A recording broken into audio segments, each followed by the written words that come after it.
பண்றாங்க. எதுக்கு ஆண்டவர் தெரிஞ்ச ஆசீர்வாதத்துக்காக. ஹல்லேலூயா. பரலோகம் ஒன்று இருக்குது, அங்க நாங்க போக போறோம். ஆமென். கைகளை தட்டி நாம் தேவனுக்கு மகிமை செலுத்துவோம். ஹல்லேலூயா. அது பங்களாவை கட்டி நான் காரை வாங்கி அப்படி இப்படி இருந்துட்டு கடைசி நரகத்துக்கு போறது காரணம் டெய்லி அரை கஞ்சி சோறை குடிச்சிட்டு நான் ஆண்டவர் நாமத்தை துதிச்சுக்கிட்டே நான் பரலோகத்துக்கு போறது எவ்வளவோ மேலா இருக்கும். ஹல்லேலூயா. அதனாலதான் ஆண்டவர் சொன்னாரு, ஐஸ்வர்யவான் பரலோகத்துக்கு போறது எப்படி கஷ்டமா இருக்குமா? ஒட்டகம் வந்து ஊசிக்கணும். போகுமா? போகுமா? ஹல்லேலூயா. முதல் கட்டத்தை ஜெயிச்சிரும். வனாந்திரம் என்கிற பகுதி. அடுத்த ஒரு கட்டம் இருக்கு பாருங்க, கெத்செமனே என்கிறதான ஒரு பகுதி. ஹல்லேலூயா. இந்த கெத்செமனே என்கிற பகுதி வந்து ஒரு பயப்படத்தக்க பகுதிங்க.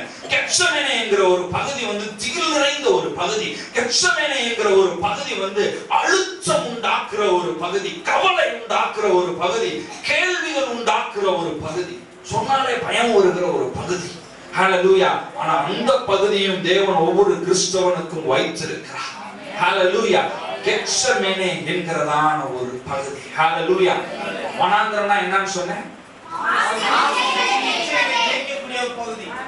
கெத்செமனே என்ன தெரியுமா?